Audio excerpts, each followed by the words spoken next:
Hey, it's Cam. Welcome back to another episode of This Might Be Helpful. I sincerely hope that it is. That is my intention. We're back today with the first solo episode in a while, and it feels good. It feels good. And I don't really know where it's going to go yet, what I'm going to talk about, but we will find our way with the emergence of each and every word. It's not up to us to know how things are going to work out. It's just up to us to have faith that they already are working out. It feels good to be back. It feels good to be doing this. Not that I've been gone. In a way, I have. I've been tending to the garden of projects, to the garden of passion. And as I've spoken about before on this podcast, when I go through periods of expansion, expression tends to go offline. Sometimes you learn something new and it integrates quickly and it becomes part of your network. It has a little node that it fits right into, but sometimes you learn something that changes the way that you see. The way that you see yourself, the way that you see the world, the way that you see your path. And a period of consolidation has to come after expansion. We expand and then we need to grow into this new landscape that we've expanded into. And that's a process. It's not something that is easily determined with an estimated time of arrival. It's not linear. It doesn't even really make sense. But it's just how it is. When I have these periods where my expression goes a little bit offline, I'm learning to honor that. I'm learning to honor it because it's a necessary part of the process. And the way in which expression is conducted these days, and by expression, we might also call that content, although I think content is a lackluster word for what this is, what I feel it is. The word content brings to mind for me Instagram posts about 20 ideas you can do this month. It's like, I'm not going to put a number on that. I'm not here to just talk for the sake of hearing my own voice.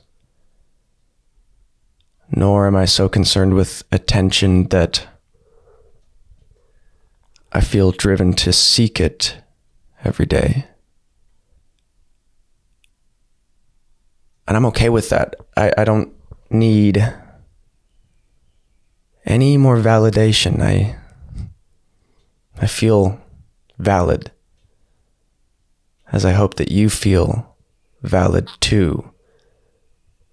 Right? It's a natural thing that humans do when we seek validation in the external. It's how we integrate into society. It's how we build community. It's how we become a functional component of this greater picture. But a necessary part of that process is the recognition that your intrinsic value as a sentient being is not allocated to some external source. That would be a misidentification of worth in external. And as long as our value and self-worth is tied to what is reflected back at us in the external, we'll spend our lives in this fruitless chase, this search, when what we're searching for is the seeker itself. So wrap your head around that one. It's necessary to go into the bat cave sometimes. I think we all have the urge to go out into the woods, find a cabin, and just be alone, be amongst it.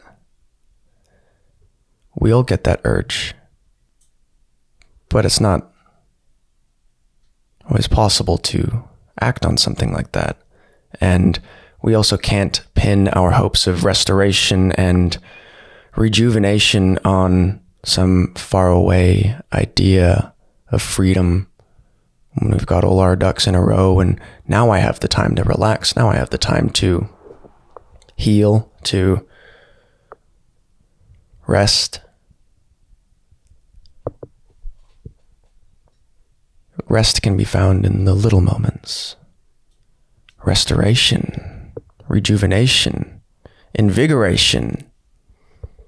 These are all qualities of experience that can be accessed and tapped into when we decide to, and when we cultivate the capacity to notice our world through those perceptive lenses.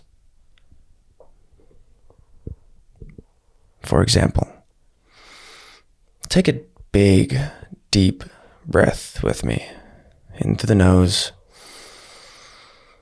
and a big sigh out. Another one, big breath into the nose and a big sigh out. And one more for good measure. Big breath in. And a big sigh out. Letting it go. Coming to this moment, coming to the now. We think that we are breathing throughout the day, but really we are being breathed. Only when you consciously take over that manual override are you the thing that is breathing. And even then, you're really just the thing that is consciously aware of the breath occurring. The body breathes. The body blinks. The body pumps its blood and beats its heart. The body is to be trusted.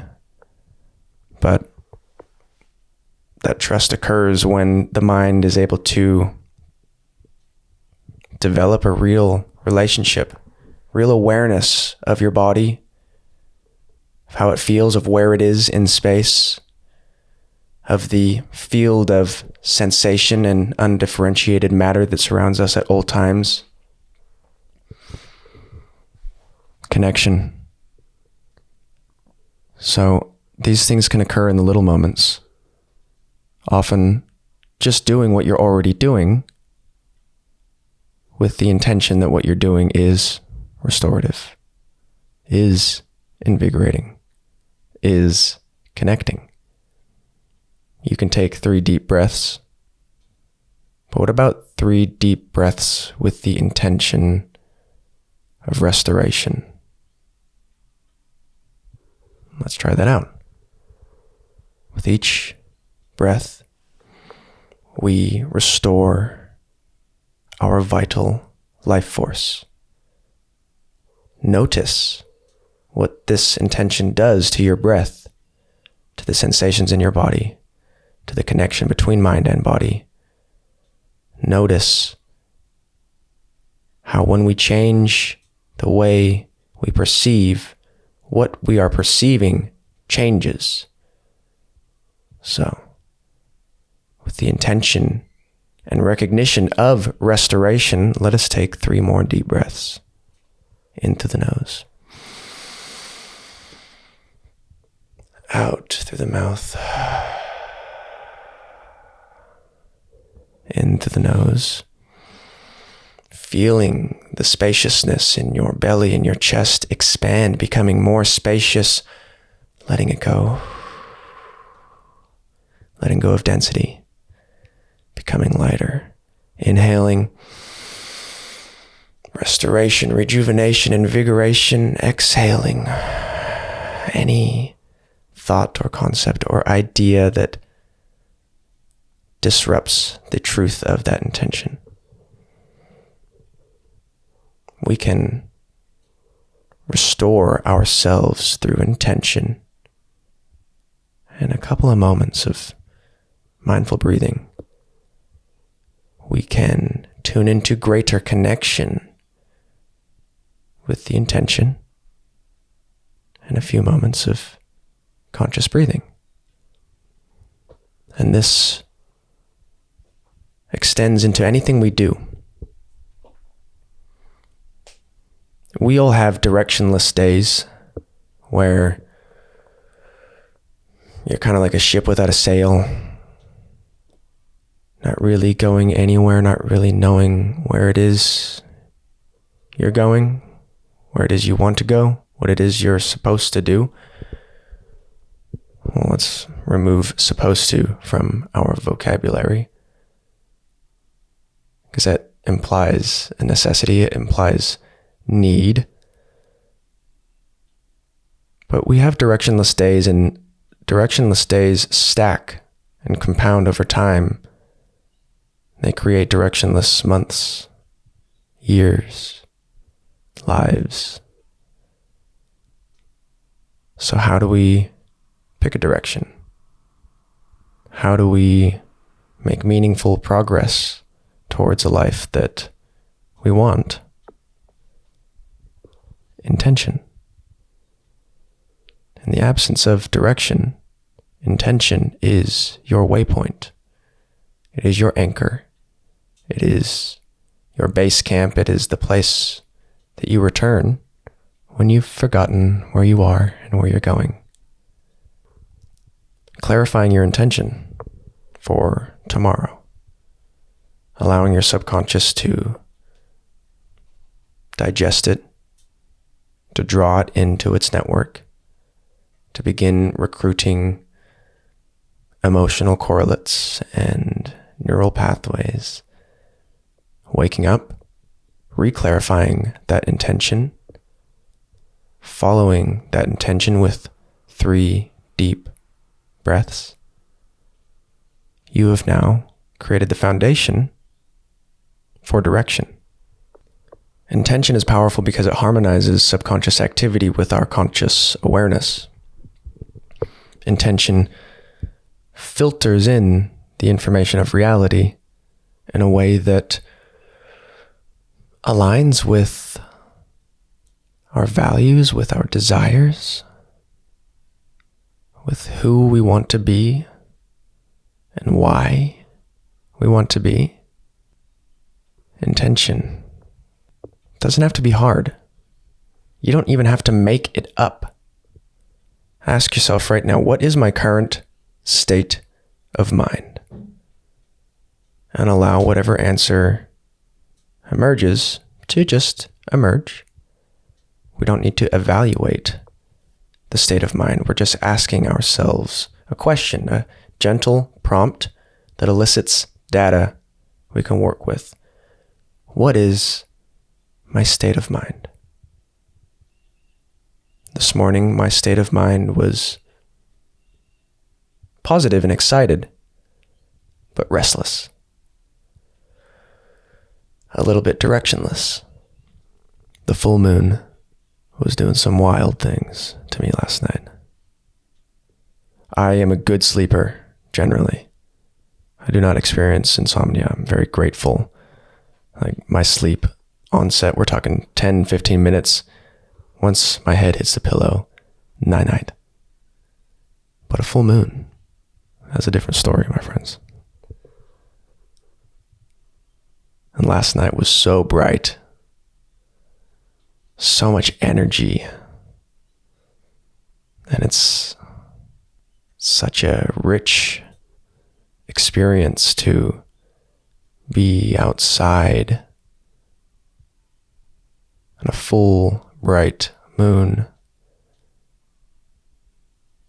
and see the world in a different light. See the shape and quality that the world takes on when it's bathed in the light of a big full moon. So that's what occupied my mind and body last night, was the moon. And so I woke up excited. I'm usually buzzed after a full moon. And I mean like buzzing, full of ideas, full of inspiration, energy, action, let's go. And so I woke up with that energy, but also, the deficit of sleep. So positive, excited, restless. That is my state of mind. That was my state of mind. After we ask that question, then we ask, what is my intended state of mind? Which is essentially asking yourself, how do I want to feel? How do I want to show up today? The practice, then, is the path you take to travel from your current state of mind to your intended state of mind. If my intended state of mind and body is grounded, I want to feel grounded. When I'm grounded, I have security, I am calm, I am perceptive, I have clarity of experience and accuracy of response. Through two simple questions. How do I feel? How do I want to feel? That gives us so much information to work with. Because then I can say, all right, what makes me feel that thing? What makes me feel grounded? Standing outside on the grass, bare feet, looking at the sun, allowing the light waves to charge me up, but at the same time tune me in to these greater cycles, these rhythms that we are all a part of. A gentle herbal tea, a walk, lighting an incense, sitting down, writing out my thoughts. And by the time I hit record on this podcast, I'm feeling pretty grounded. We can ask ourselves these questions at any time. And they expand to our lives as well. What is the current state of my life? What is my intended state of life? It's so easy to fall into old patterns and habits because we can't delete those. Once a habit is formed, once a neural pathway of perception, a rigid worldview, once these things are formed, they don't go away. We just make new patterns. The old patterns are still going to be there. So this, to me, presents an opportunity, right? Like there's so much healing is centered around going back, figuring out what, why, how, and somehow developing a different relationship with that what, why, and how so that the familiar past does not emerge into this present moment with the same kind of intensity that generated it back then. That was a complicated way of saying that there are many ways to heal, and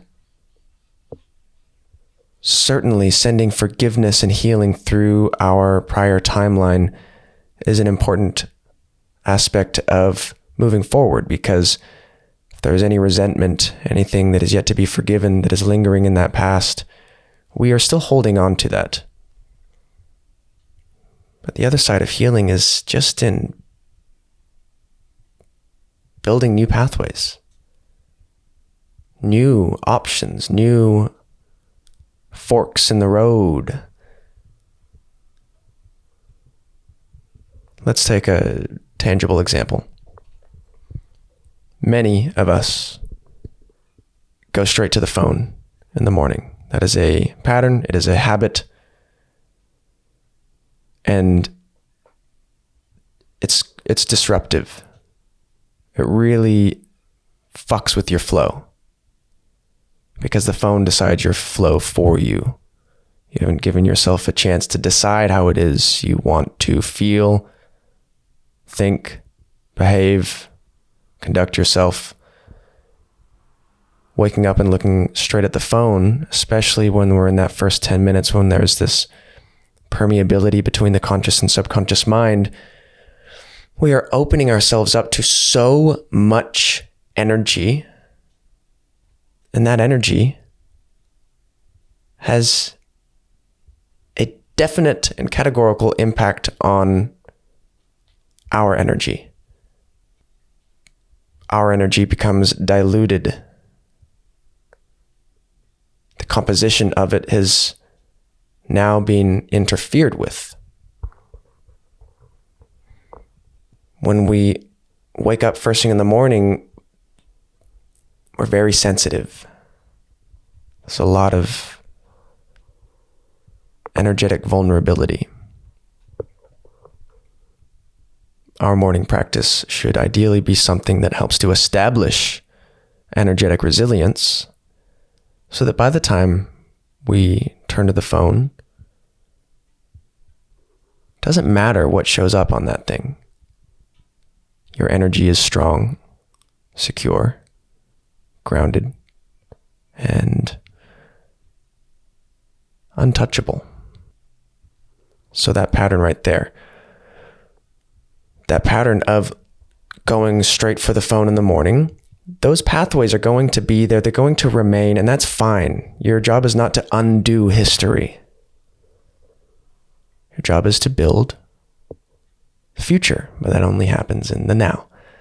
So can we disrupt a pattern like that and grant ourselves the space to choose a different path, follow that repeatedly until there is another pattern in this mind body of ours that is easily accessible, can be taken upon demand, and gives us an element of freedom that we did not have before. We're not going to delete the pattern that the phone used, but we can certainly build a pattern where we wake up and we go outside, take 3 deep breaths with an intention, and look at the sun. It doesn't need to be hard. But you do need to overcome the limbic friction.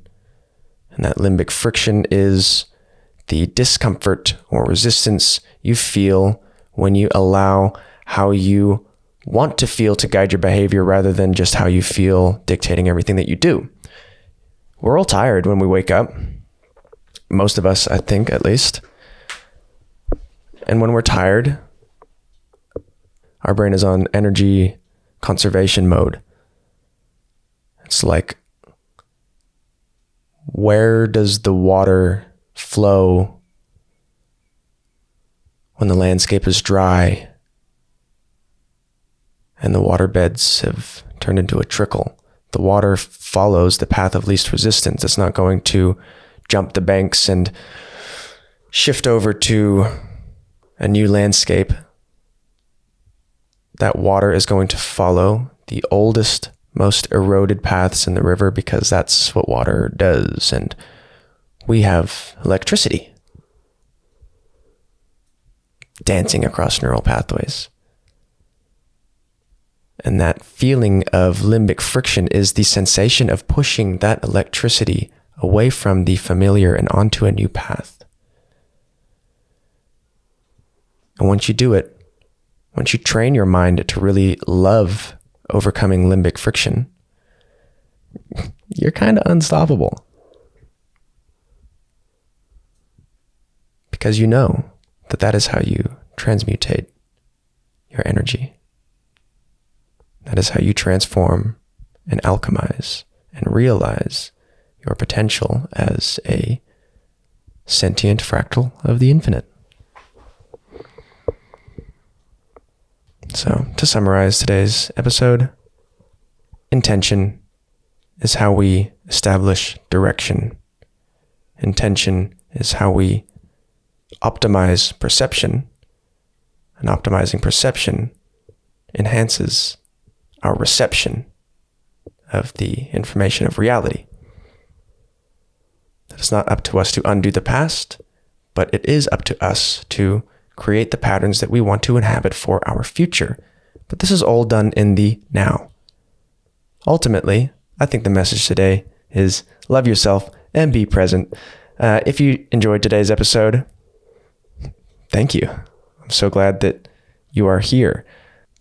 If you enjoyed today's episode, please leave us a review. Rate us with stars so that I may misidentify my own self-worth and value with some form of external linear scale established to have us rise through the ranks and contribute to this capitalistic game of humanity. Nah, it's all good. All right, I'm going to wrap this episode up because I'm not making sense anymore. I love you guys. I really do.